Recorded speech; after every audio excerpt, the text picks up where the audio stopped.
Ah bah tu tombes bien. Ciao l'ami. Je suis en Alaska et c'est justement de cet état-là que je vais te parler. Un état qui n'est pas un état d'ébriété. Et pour parler de cet état-là, il nous a fallu passer une frontière. Et comme nous sommes des novices en la matière, malgré une année de voyage, c'est notre première frontière. Et ça a été plutôt épique, c'est le moins qu'on puisse dire. Ensuite, il y a eu des feux de forêt, des belles randonnées, une séparation, de la fumée et encore des feux pour aller jusqu'au Denali et ses environs que je mettrai à l'envers, c'est-à-dire les environs étaient pour moi meilleurs que le parc national du Denali et Anchorage. Tout ça à voir dans cette même vidéo, alors je te laisse et je te dis en piste l'ami. Avant de prendre la route pour aller en Alaska, on a une dernière corvée car on sort de la Dempster Highway. C'est une vidéo qui est exclusivement sur la Dempster Highway que tu peux trouver là-haut. Mais en attendant, voici la corvée. Notre camion était plein de poussière, donc on a dû faire beaucoup de lessive, nettoyer toutes les housses de coussins, les tapis, enfin tout y est passé parce que c'était horrible, il y en avait partout. Donc voilà, tout est sorti. Heureusement, il y a un temps magnifique, mais on n'est pas encore au bout de nos peines. Ça, c'est les voisins qui ont tout sorti aussi. Chez nous, ça sèche encore un peu là-bas, plus dans la laundry. Alors, on s'attaque au lavage, le dessous pour commencer.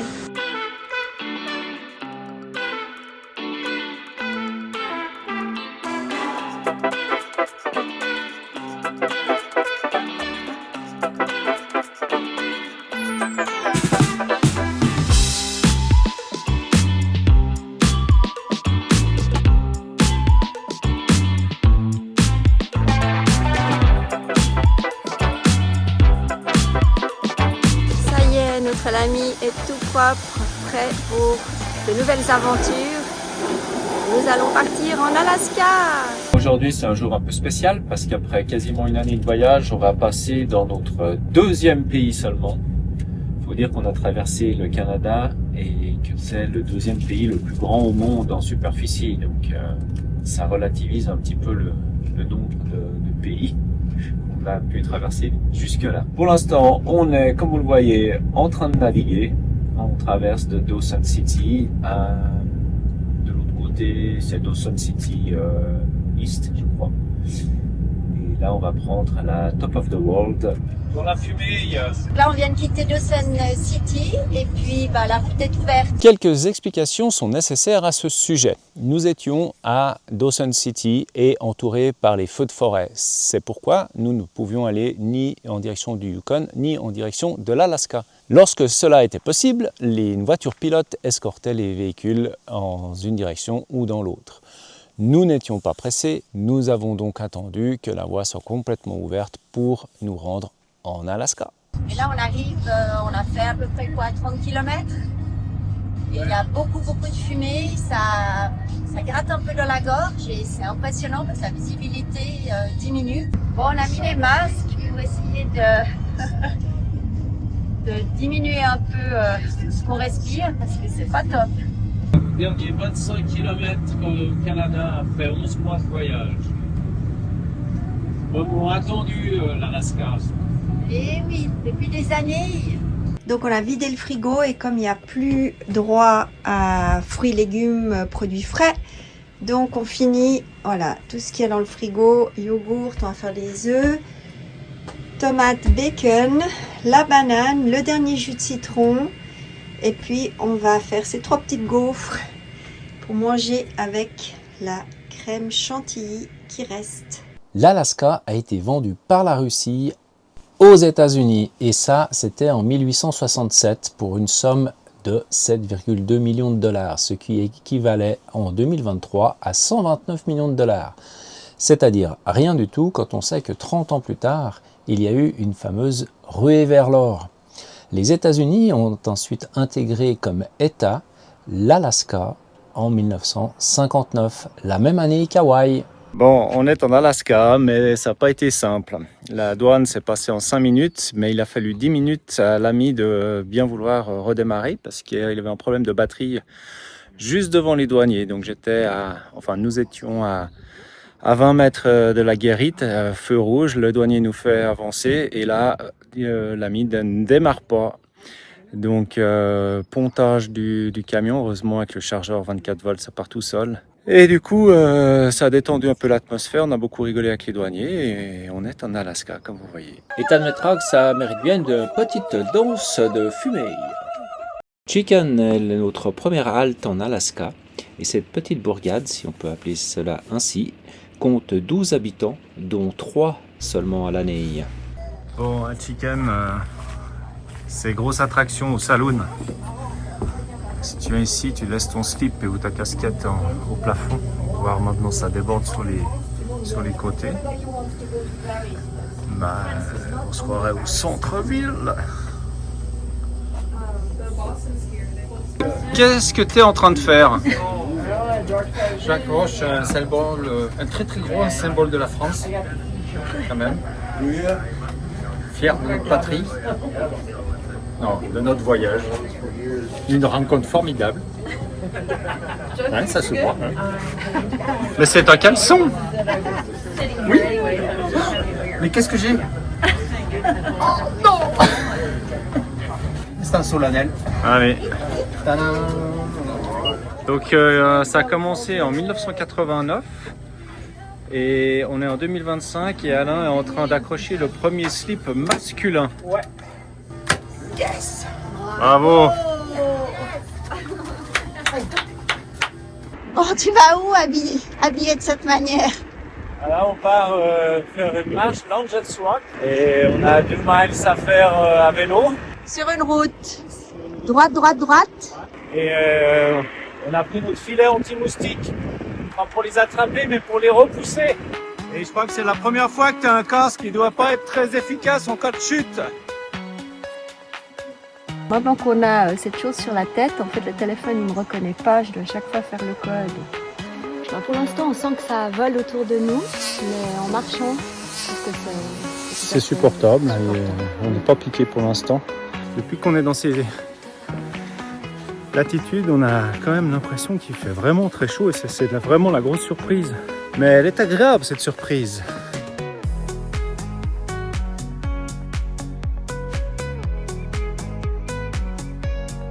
On est parti sous ce beau ciel bleu. On n'est pas tout à fait en haut et il y a ce magnifique nuage noir, un peu menaçant. On va essayer de s'abriter quelque part, on verra bien.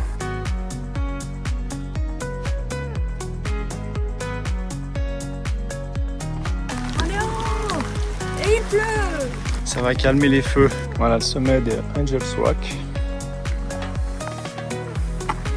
c'est rigolo ici. 3 blocs de rochers qui se juxtaposent, puis ça fait une grotte.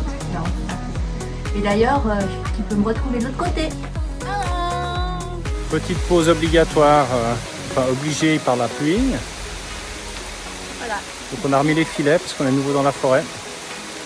une averse. Une averse, la deuxième. Jamais 203. Hein.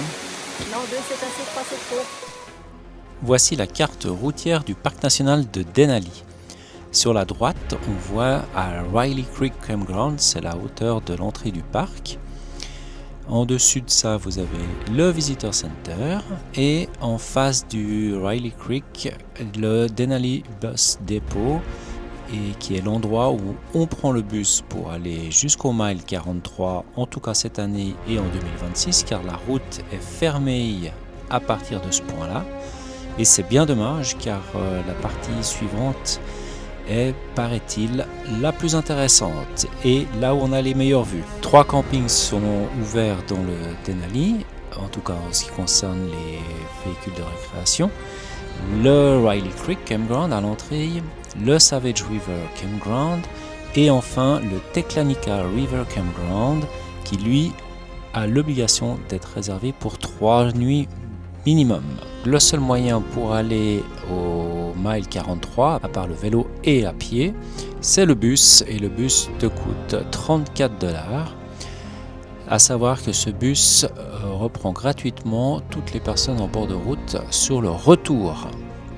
Et ça c'est très bien, par exemple pour faire des randonnées, nous on a pris notre véhicule jusqu'à Mountain Vista pour faire la Savage River Trailhead.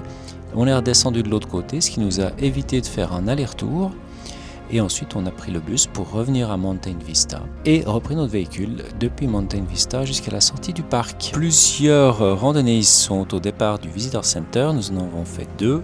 La première, la Horseshoe Lake Trail, qui descend vers le lac Horseshoe, qui est très joli d'ailleurs, à savoir que la montée se fait à la fin, donc depuis la remontée du lac jusqu'au Visitor Center. La deuxième que nous avons faite était la Hilly Mount Trail, qui elle monte directement, et nous avons eu la chance de croiser un orignal sur le chemin.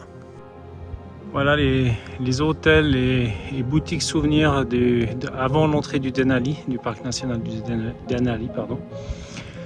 Alors c'est certainement très utile, mais alors qu'est-ce que c'est moche vu d'en haut.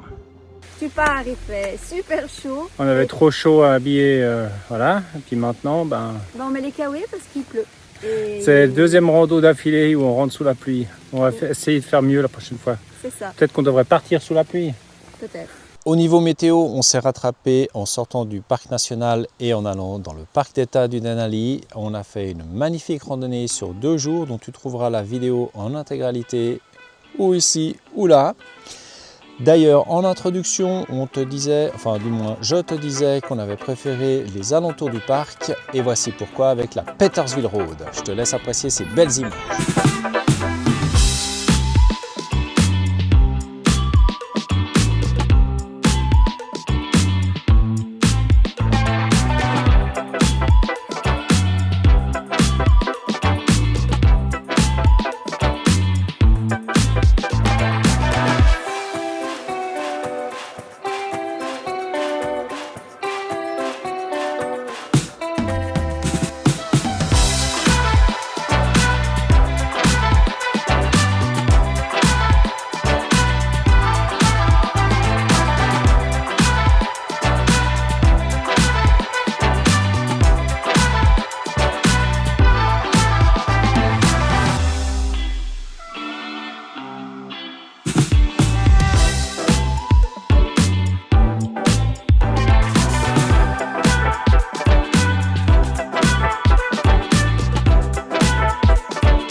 Bien joli tout ça, mais nous avons de la route. Nous allons jouer les touristes à Talkeetna.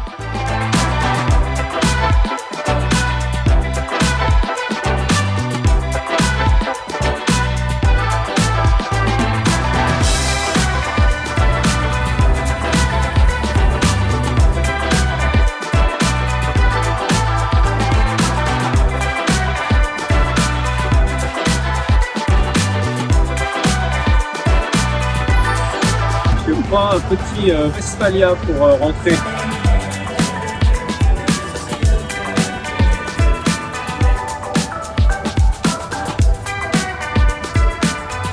Alors quand il y a une bakery quelque part, il y a Myriam qui est pas loin.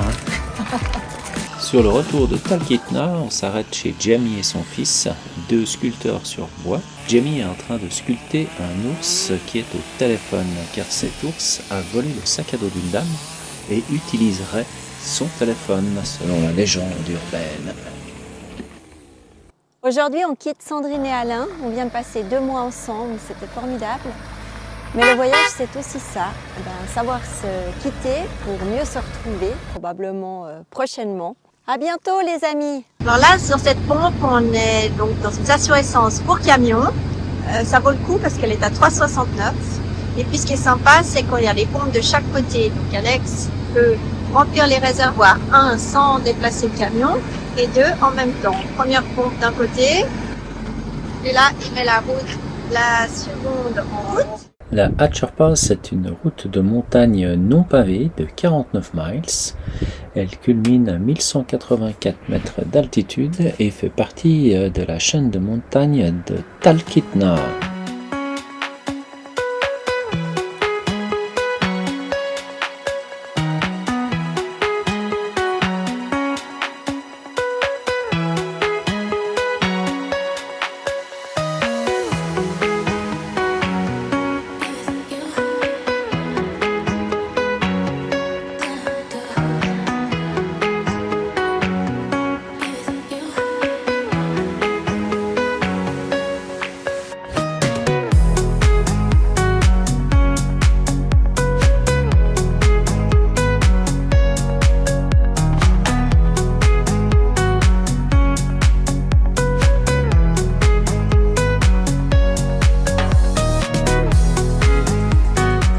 Anchorage compte 290 000 habitants et a un parc magnifique, le Kincaid Park.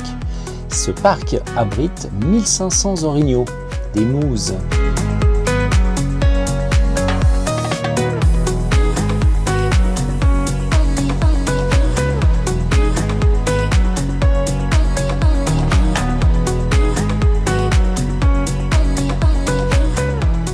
Et c'est un vrai labyrinthe de pistes de ski de fond en hiver que nous avons emprunté à vélo et nous nous y sommes un peu perdus, je dois avouer. Bon, mon vélo est à l'atelier de réparation. En fait, j'ai fait une bêtise en enfourchant mon vélo. Eh bien, j'ai cassé le petit téton qui tient le pare-boue. Donc maintenant, on va essayer de faire 2 petits trous ici et puis de les tenir avec un colson parce qu'on n'a pas du tout envie de tout démonter. Mais ça reste que c'est quand même super fragile. Hein. Les 2 petits tétons qui sont là en plastique, un il a cassé complètement puis l'autre il est presque cassé. J'ai pas non plus l'impression que j'ai donné un super grand.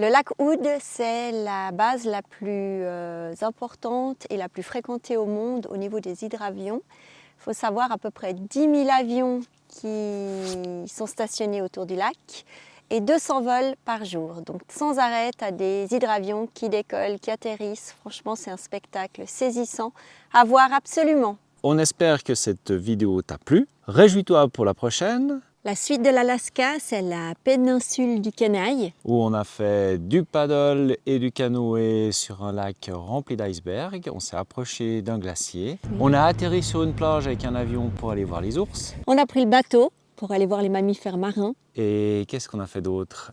Plusieurs randos. Oui, plusieurs randos, dont une où on a marché sur un glacier. On a vu des ours, on a vu des orignaux. Ouais. Qu'est-ce qu'on a vu aussi? Ah, on a vu un ours pêcher à la hatchery de Valdez. Ça, c'est dans la prochaine vidéo. D'ici là, porte-toi bien. Ciao l'ami!